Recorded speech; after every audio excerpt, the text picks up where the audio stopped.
Hey, welcome to another episode of Something in the Water podcast, streaming out of Waycross, Georgia, brought to you by Caution Light Media. And I'm Sean Clark, and this is Uncle Dave Griffin. He can talk to you, I guess. Hey, folks, glad to have y'all again. Our esteemed and honored guest this week is Mr. Josh Kirkland, or as Sean calls him. As of when he walked in. As of today. Yeah, as of when I walked in the door, crawling King Kirkland. So you were already calling him King Kirkland, or old King Kirkland. Matter of fact, the reason we're so hip on these nicknames for Josh is that he is, without a mistake, the finest blues guitar player in the Southeast, and possibly the world. He's right here from Waycross, Georgia. I think he can give him a run for the money for sure.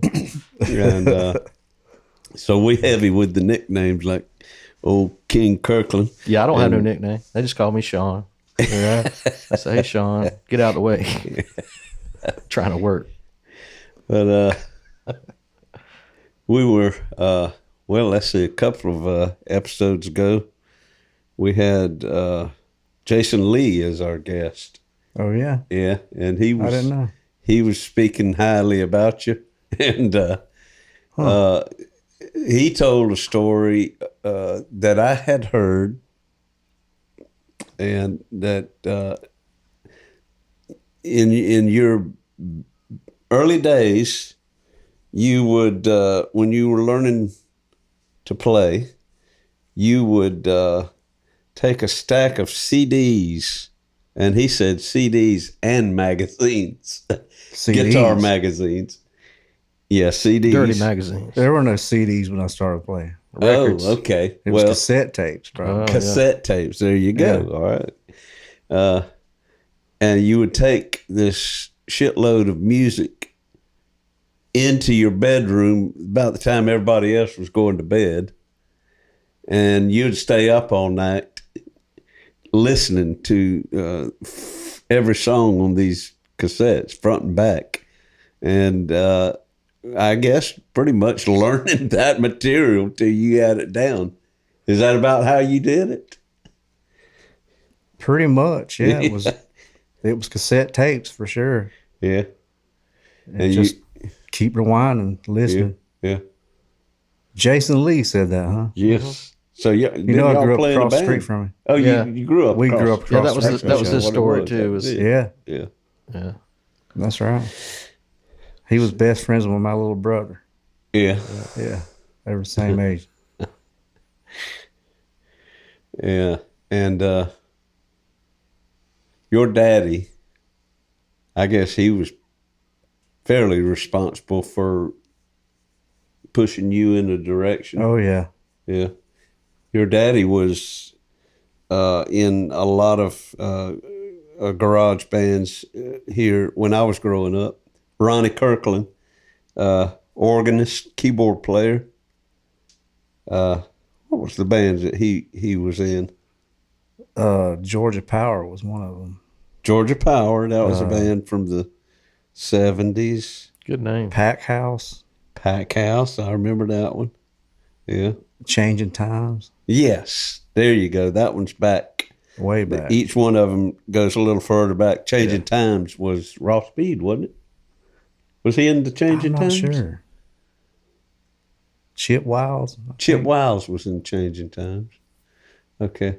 Yeah, my memory fails me a little bit on those old 60s groups. But was it Gene Sapp?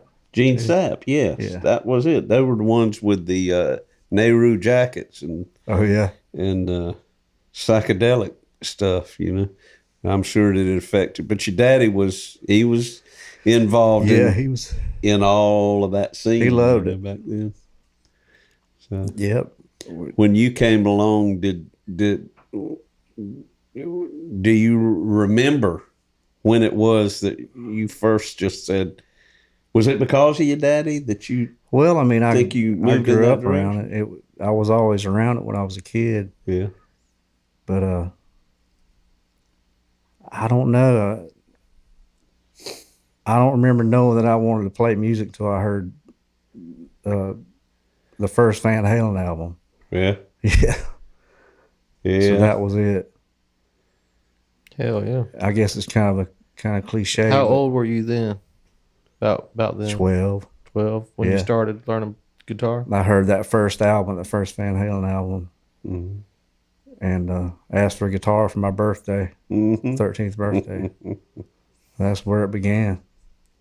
Heck yeah. And your daddy, of course, your daddy didn't know anything about the guitar, did he? And he could play some chords and stuff. Yeah. He showed me my first chords. Yeah. Yeah. And he was just big on the Allman Brothers and Stevie Ray Vaughan. Yeah. Was there somebody in town that helped you, steer you? Well, Bobby Boyette was a guitar player that played with my dad. Yep. And I used to go hang out at his house and watch him play. Yeah. And that kind of inspired me a little bit. But no, it wasn't really anybody else. I just woodshed in my bedroom for a couple of years. So you're pretty much by ear. Yeah, pretty much. Yeah.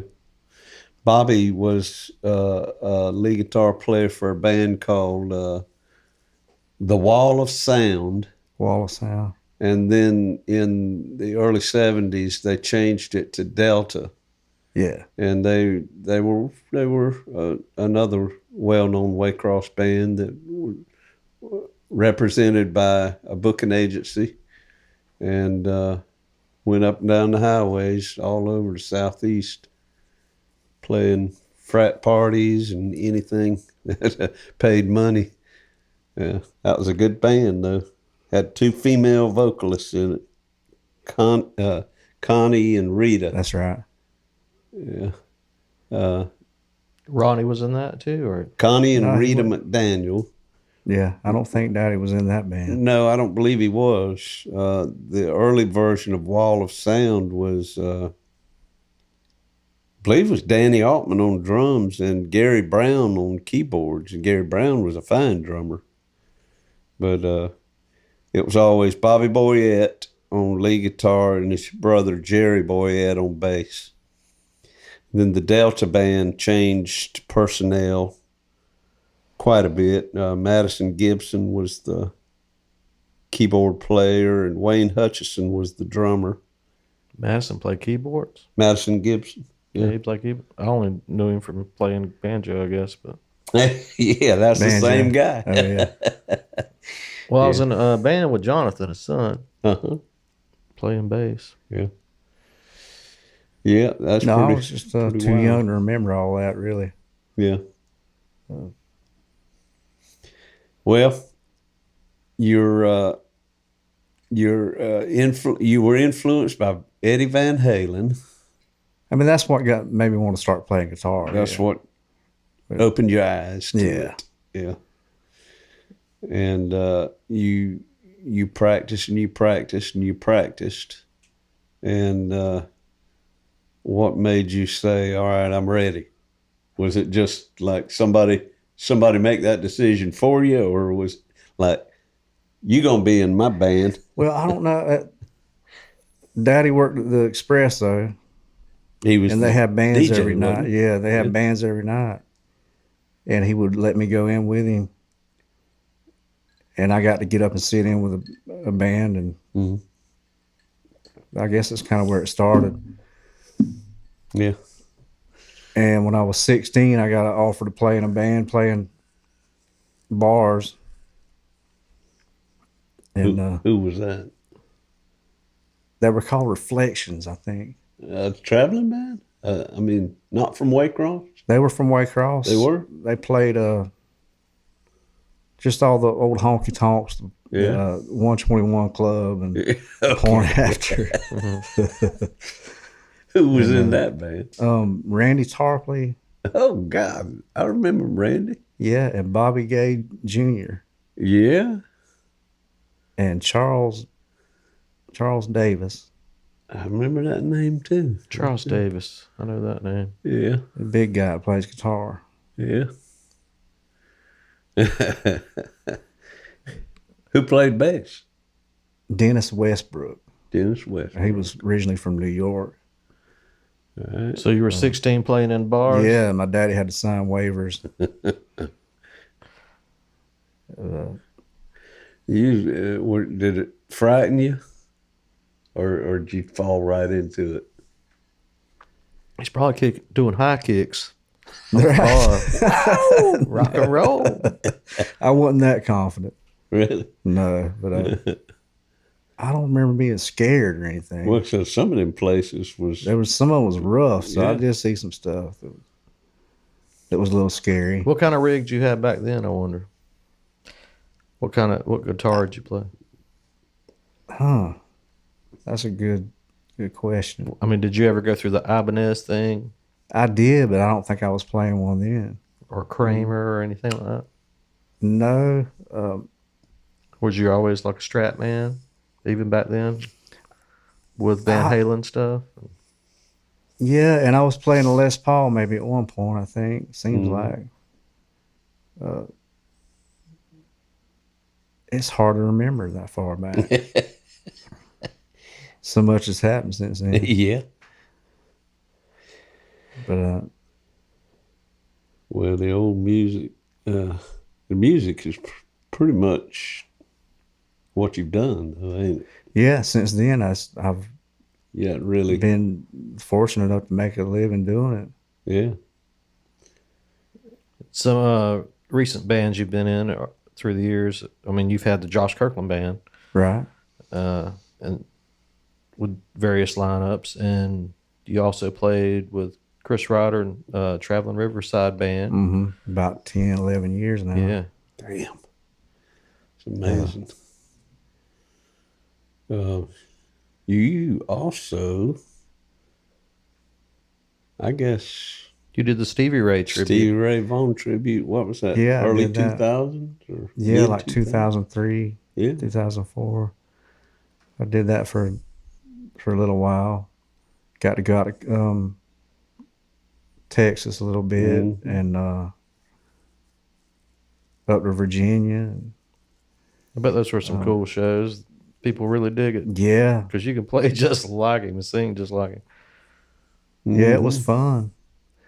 Got to play in Corpus Christi at the Concrete Street Amphitheater. Mm-hmm.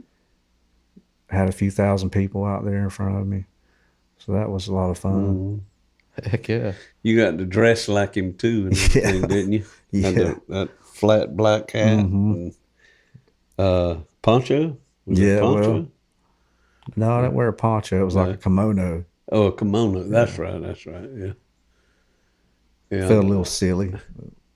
Shit, man. Well, something that I thing had. You about pulled it that, off. I think you pulled it off better than anybody could have ever done. Like Well, you looked the tribute part, bands. played the part. tribute bands are a money-making thing. Yeah, now. there was money in it. When you get the right band, you know. Right. There was And, money in it. Corporations, you know, they'll eat that kind of stuff up. They'll Yeah. put big bucks up for it, you know. And so you got to do that. That was pretty awesome. But it was a lot of travel, wasn't it? Yeah, it was. And was that? Were y'all driving out there? Or did you fly out there? No, we drove. Yeah, Albert drove all Gatton, the way was to- he in that band? Albert Gatton was in it for a little while. Lee O'Neill was in Yeah. it. I went all the way up to Vermont to play Wow. one time Yeah. on a boat. Played on a boat. Cool. Keith McAlpin played bass? Yeah, Keith McCallum played bass, and that was Albert on drum. Yeah. Here, Little Albert. Yeah. And Paul was on one of the last runs of that, wasn't Paul, no, he wasn't in that, but after when I just kept doing the trio just under my he? name. Oh, he was in the trio. Yeah. Okay. Paul played in that for a little while. What you got going on these days? I'm doing the trio too. Just playing with whoever will have me right now. Just acoustic work, and then doing the trio thing with different rhythm sections. Mm-hmm. Doing solo work too. Mm-hmm. Yeah. And then doing the traveling Riverside thing too, here and there. Just mixing it all up. Well, I just got a message back from that I was telling you about a gig that possibly for next Thursday. It says, "Did you get somebody for the party? If not, Josh Kirkland is available." She says, "No, he's probably out of budget." No way. That's what she said. That's what. I appreciate the follow That's up. Crawling King Kirkland you talking Come about. on. You're kidding me, man. At least let's negotiate. I'll tell her you'll do it for nothing. How about that? I don't know about that. She going to have to pay to see the Crawling King. We'll get back with her in a minute. Crawling King Snake Kirkland. Say, come on now.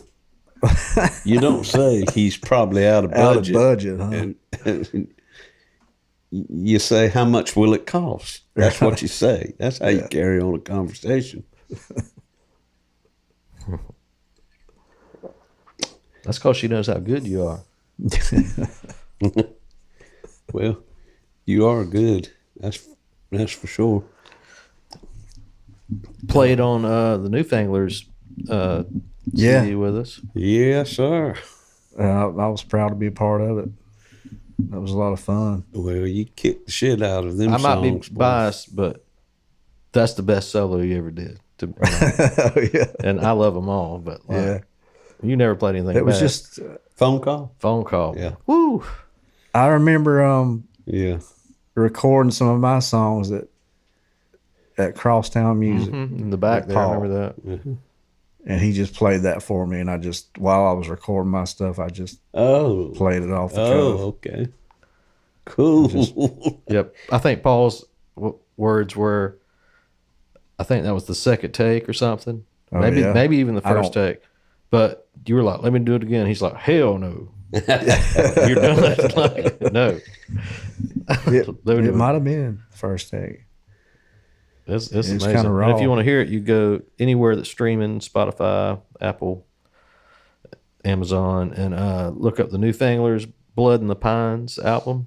Mm-hmm. And the song we're talking about is Phone Call, but you also played on Played on the first track, Dobro.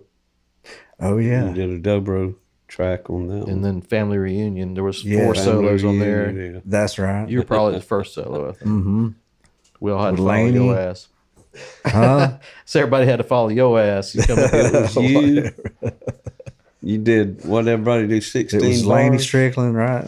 then Laney, Laney then you, John Pope. and and John then John Pope. Pope was the fourth. And y'all were all so different. Stylistically Yeah. different. You know, it was just, I shouldn't even been in there. God, no, you should have too, because yours was just, it was totally perfect. It was, they were all just, So, what was the other track? Phone Call, Family Reunion. And my name's Hollis Shepherd. My That's name is right. Hollis Shepherd. You played Dobro on there. Mm-hmm.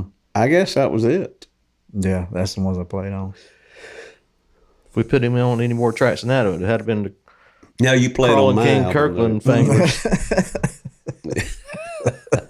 You did some work on My American Spirit in 2010. Yeah. Yeah. And that was some kick ass stuff Yeah, it too. was fun, it was man. just as almost as good as Phone Call, in my opinion, as far as You're playing on his stuff. That- Go ahead. I'm sorry. well, that second track on my album, what's the name of it? I can't remember the order.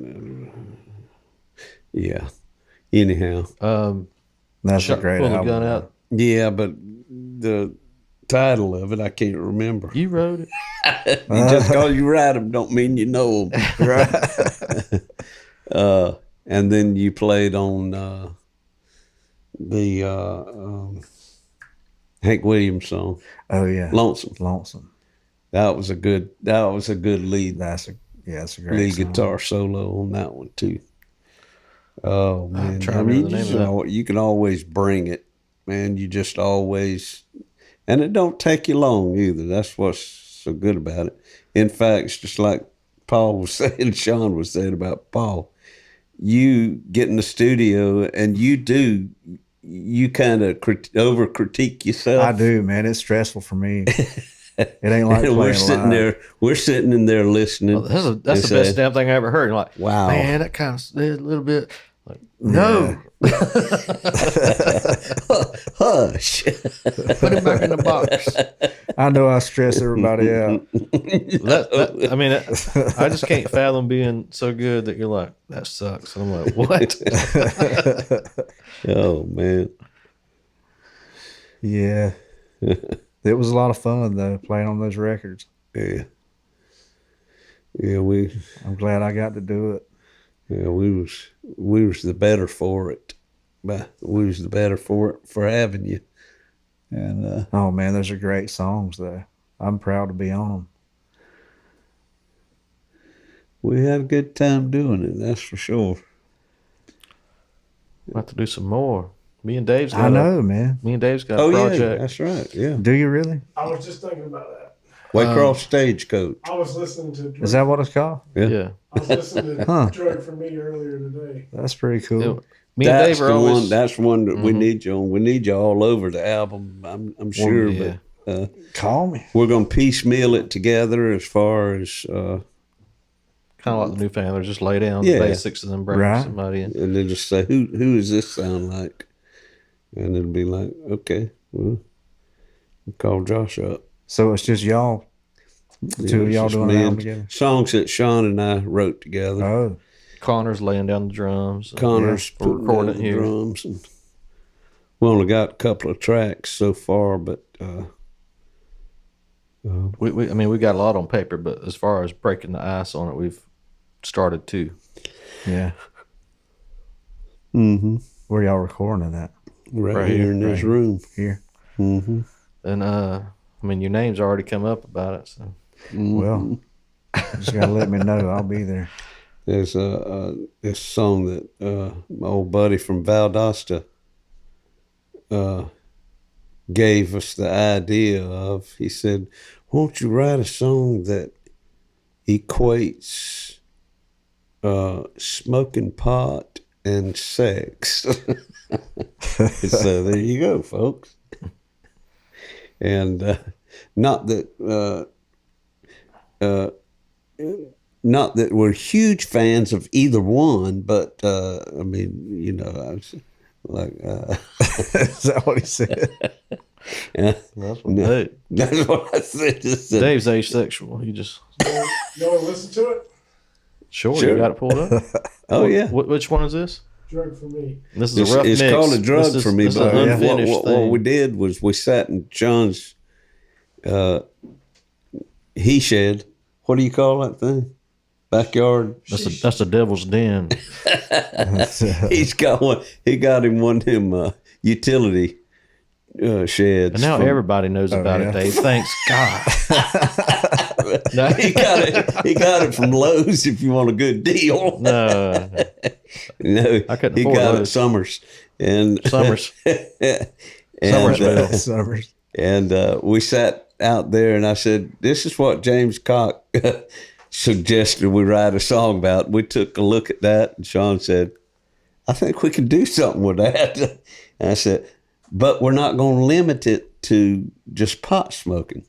Like we started off Yeah, drink. Like we went through the explaining a sexual adventure. equivalent. Yeah, like Like it's all sexual, but to describe that sexual stuff, it's like the one line's about alcohol, one line's about weed, one line's about, we just go through until it's like you're shooting up at the end. But it's not actually about drugs at all. It's about not really the girl. Yeah, I mean, well, I guess unless they're doing it together or something. But anyway, it was just a challenge to write something with, hey, write and it something came about off. this. It came out pretty cool. The end It's an result. A minor thing. It's kind of. This is some. outtake stuff.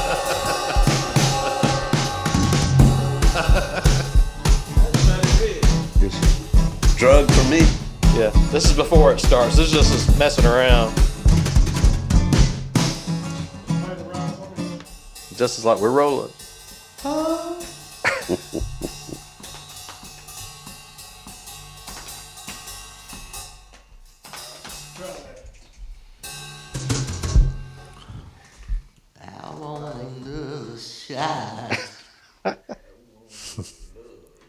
Upcoming new song from Waycross Stagecoach.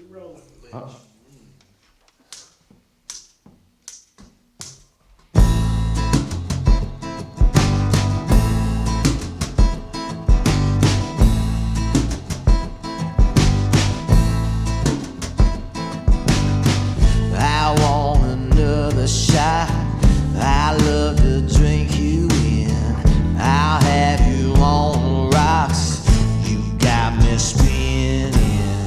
I wanna roll you up. I wanna pack it tight. You always fire me up until you got me stone blind.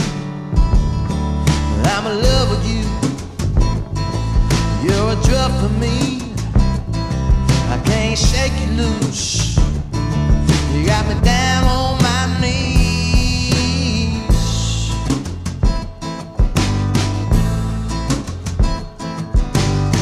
Has a little I like it. Latin Mexican feel to it. Spanish. I got a knot in my pocket. Let's have a little bump. You got my jaws a locking, and I can't get enough. You make my heart race. You push inside my veins. You make my eyes dilate till I can't think straight.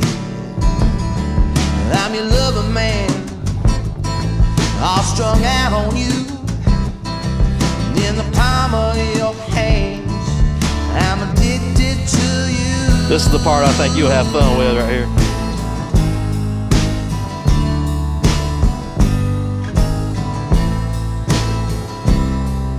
The solo.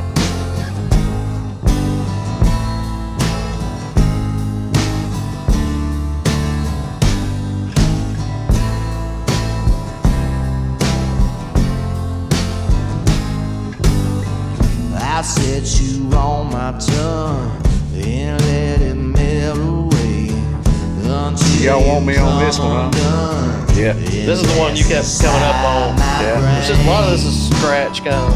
But Yeah. I'm in love with you. You're a drug for me.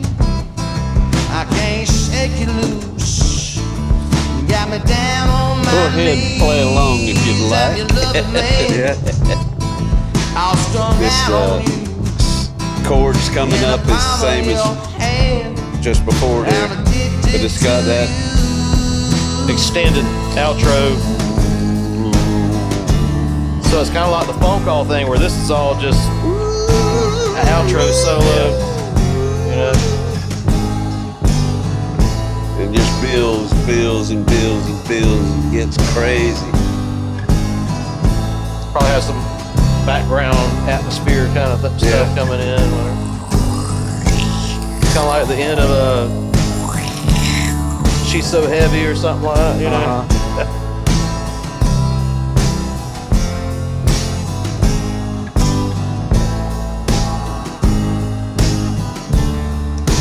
But anyhow, that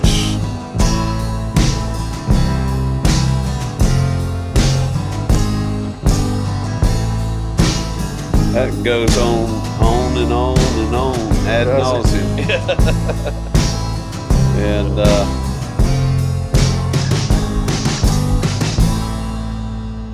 oh, okay. It didn't go Waycross on as Stagecoach, long as I thought it would. But yeah, Some name I come up with way back, and I can't remember if it was when we were trying to come up with the Newfanglers or if it was after that. Yeah.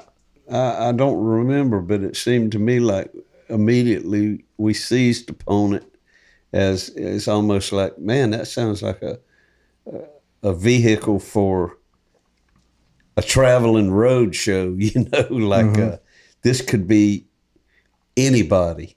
We could have Interchangeable. We could have Right. you one weekend and then have somebody else sitting in kind of like the That'd be a Fly lot of Burrito fun, Brothers. man. And have different little acts within that. Within, yeah. So it's like somebody goes up and does a set, and then we all do stuff together, like a traveling road That'd be show. a lot of fun if it caught on. If you can find a venue to Right. pay everybody, Yeah. it'd Right. be a good time. We'll give you $15 a man and a hamburger. And all the Pabst But we Blue got Ribbon fire they can eaters. drink. We got fire eaters to Well, feed. they'll get 15 too. Yep. Y'all want to take a little break and come back and play some music? Sounds good. We'll be right do it. back, folks.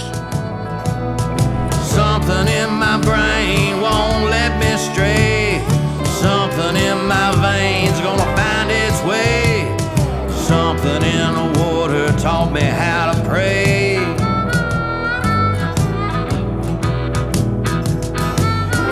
When that cold black water finds its way into your veins,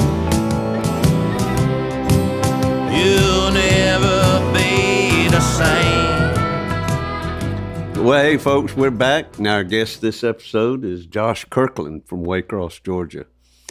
And I was very proud to have Josh on my solo CD back in 2010 called American Spirit. We're going to do a song, the second song on that CD called Long Way to Go.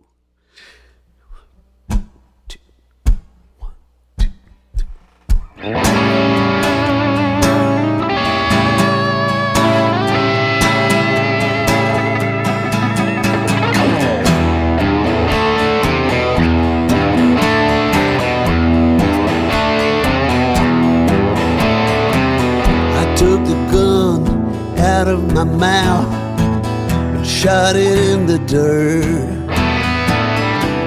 You ain't worth all of this pain. You ain't worth the hurt.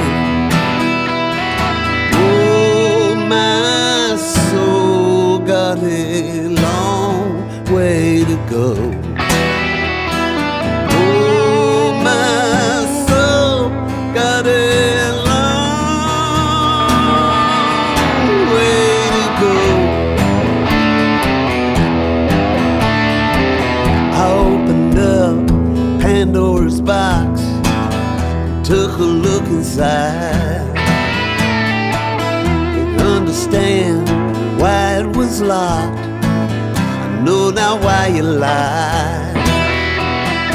Oh, my soul got a long way to go. Oh, my soul got a long way to go. Hey, hey!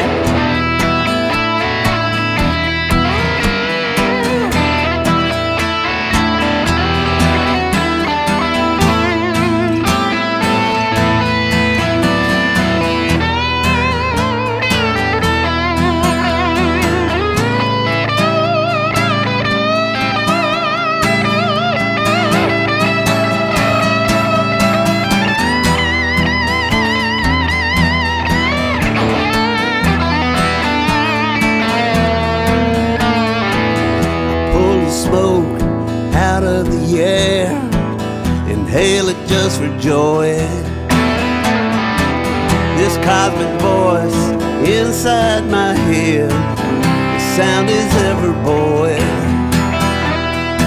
Oh, my soul got a long way to go.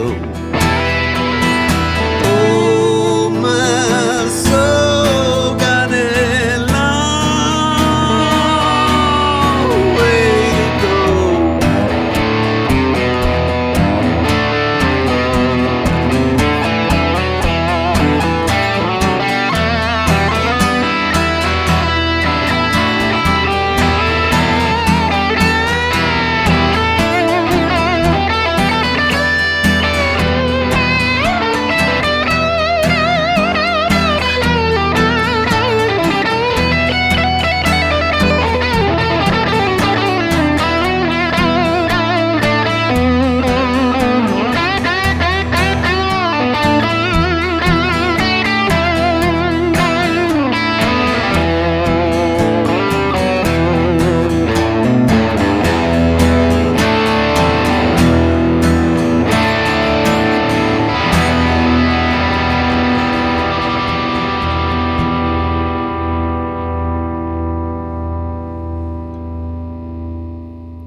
Hell yeah.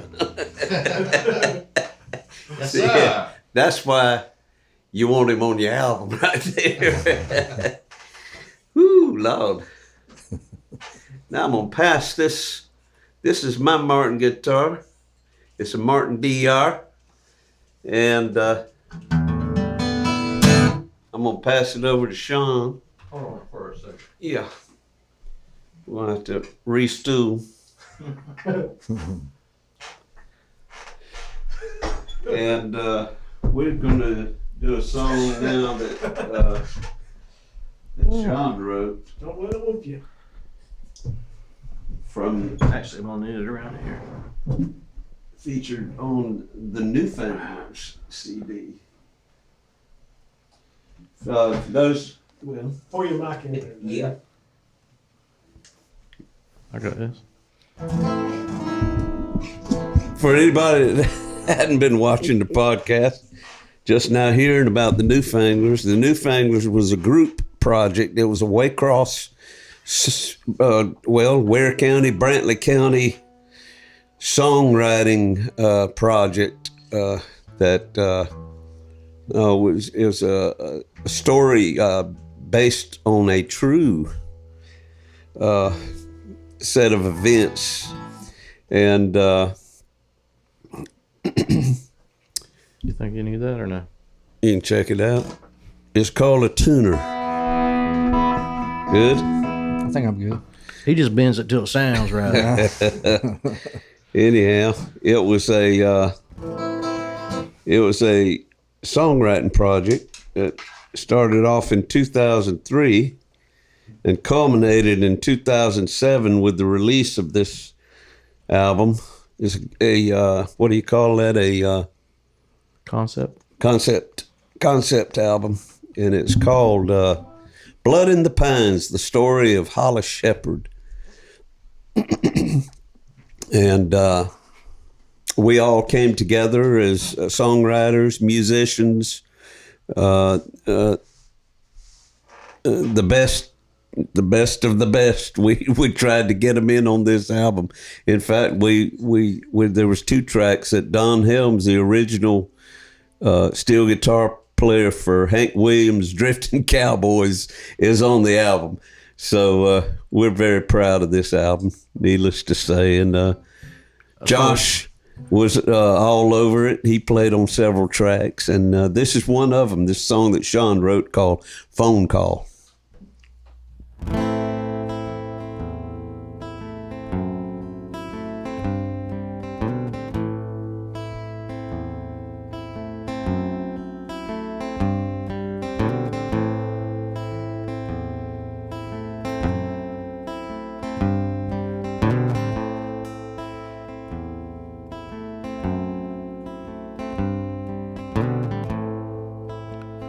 I was told my sister you rainy boys were no good.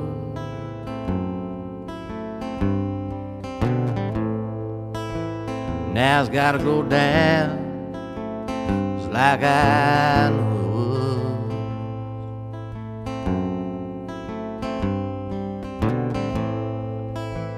was. You're two of a kind.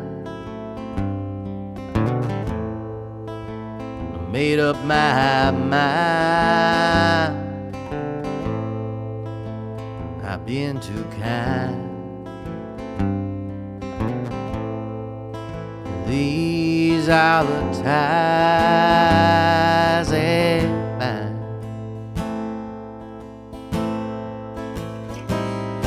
It's time.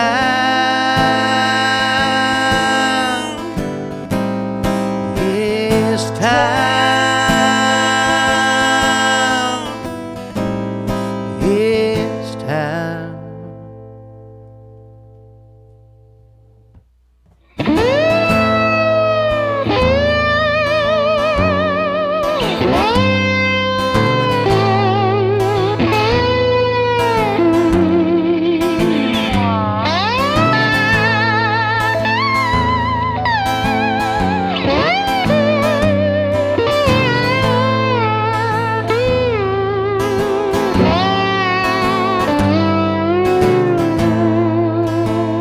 I'm ashamed I let this go on.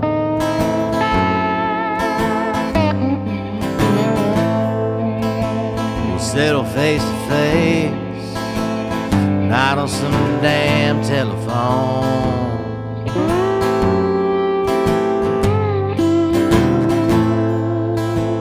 You come on my land,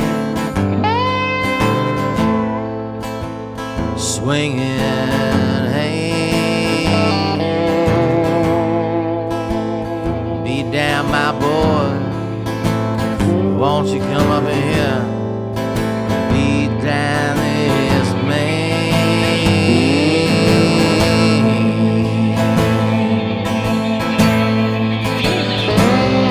Yes, time.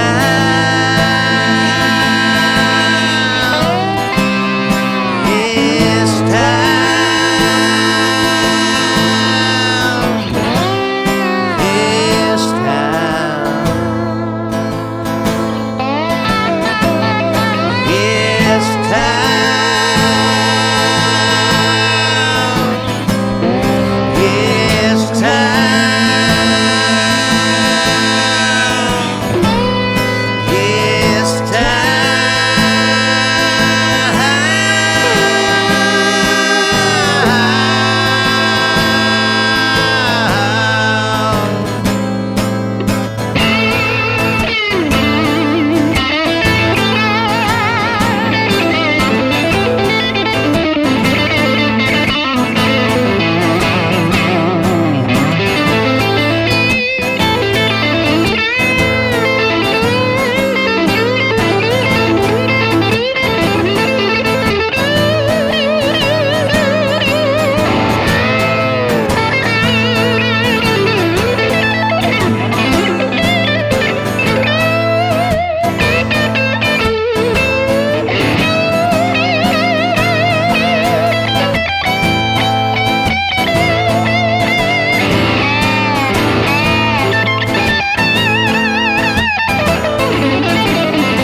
Yeah.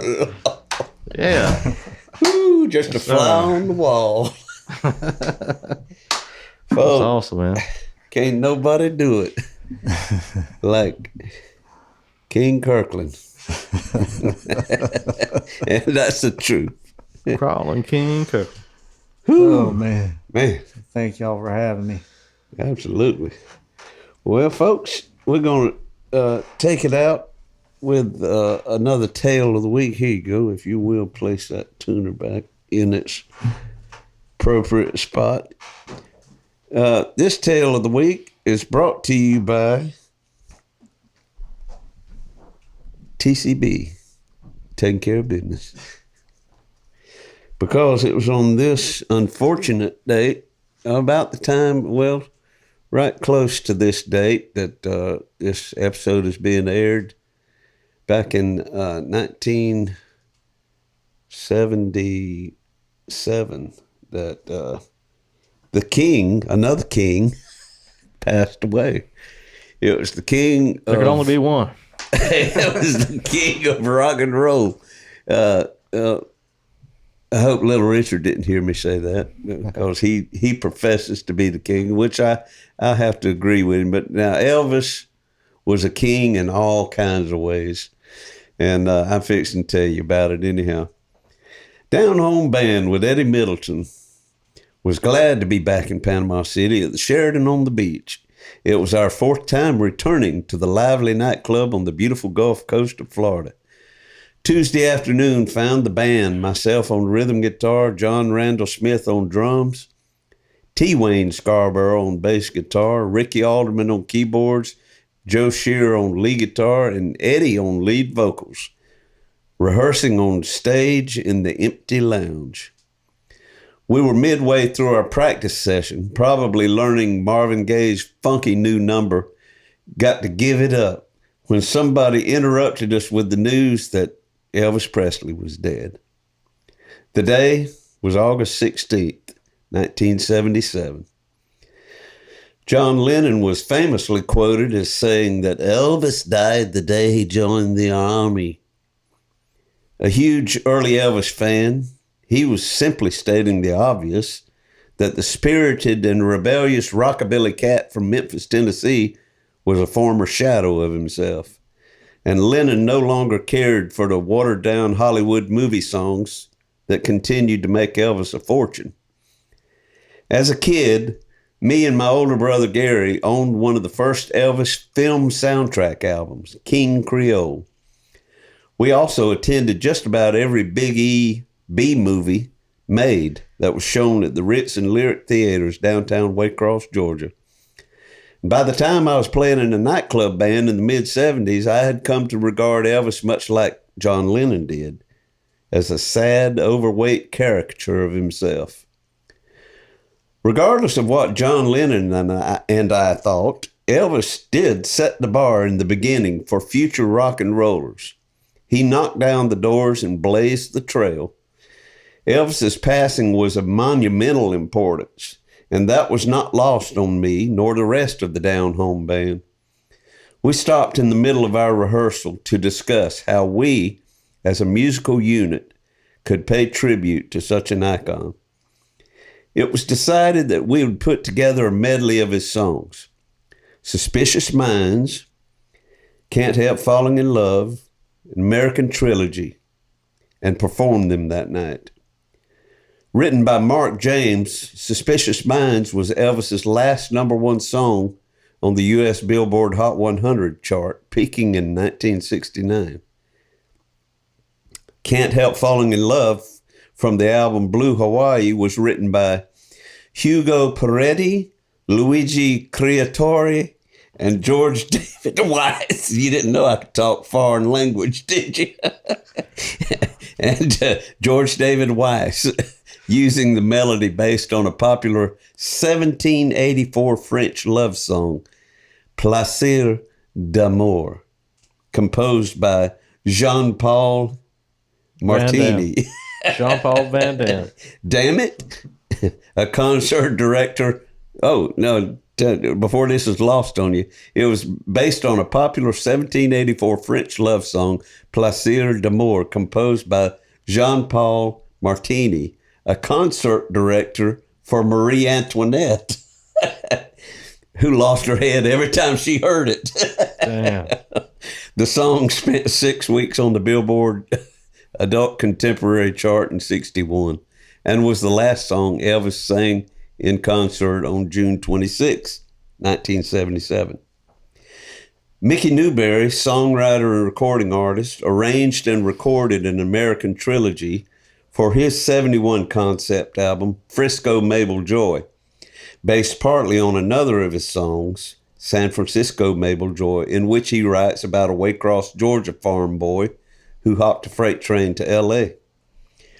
Elvis chose an American Trilogy which used fragments of 3 19th century songs, Dixie, The Battle Hymn of the Republic, and All My Trials, a Bahamian lullaby, in January of 1972, performing it at his live concerts and recording it for the film documentary Elvis on Tour. A dramatic, show-stopping number, it was perfect to end our tribute medley to the King on the night of August 16th, 1977.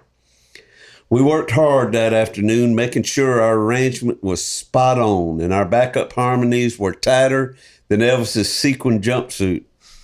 Eddie Middleton was the consummate frontman, a singer well-versed in all the musical genres that a South Georgia boy was exposed to during the 50s and 60s. Country, rock and roll, rhythm and blues, and beach music. Everywhere we went, audience responded to his personable, down-home nature and excellent vocals. That night was no exception. Some notes were out of Eddie's range, and as Elvis would sometimes yield the big finish to his backup singers, the Sweet Inspirations or the Stamps Quartet, Eddie would yield to Joe Shear, whose voice was so high, he cracked a few Panama City tourist bifocals that evening when he sang the final, "His truth is marching on." Kind of like that. Not quite. I'll have to say that a shiver went down my backbone. My heart jumped up in my throat, and I may have shed a tear or two in that emotional finish. I closed my eyes, and instead of the corpulent, casino crooning Colonel Tom Parker crony, I saw Elvis Aaron Presley, looking lean, lip curling, and lawless, just like he did on my old album cover of King Creole. God rest Elvis Presley. Went from King Creole to crawling King Kirkland. Yes, sir. Yes, and even on this day, how many years ago was that? 77 to 2021. That was exactly 44 years. Is that right? 44? 44 years ago, folks, that Elvis laid it down. And he was the king in a lot of people's eyes. And this man sitting right here is the king in a lot of people's eyes as well. And we want to thank you, buddy. Thank you for being. Thank you. Push that mic around there. Let's get a few last words in there. But Josh, thank you so much, buddy, for being Thank a y'all, part, man. It was my part pleasure. of this podcast. We had to have you on, man. Yes, we had to have you. Right. And Yeah, we can't be doing a podcast about Waycross music without having Josh Kirkland. absolutely not. And I think anybody that just got through watching this will know why now we had to have him on. Yeah. So we want to thank y'all for watching, and please rate, review, like, subscribe, ring all the bells and whistles, and Do those things. send us an email at somethingwaterpodcast@gmail.com. Something in the Water podcast. So something Water podcast. Do it. Yeah. Yeah. This is South Georgia style, but you can look down below there in the... No, this time it's going to be in a plane flying over our heads, and there's like going to be a thing.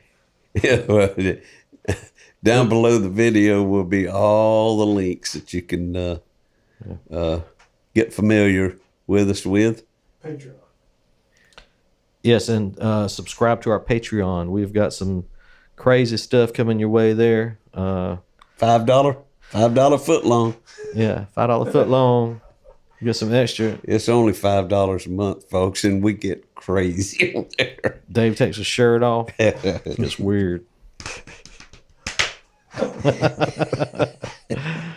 We'll see y'all next time. We appreciate you.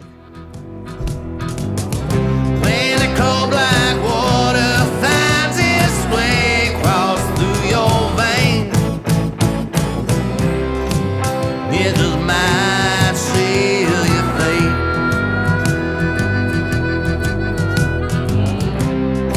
It just might seal your fate.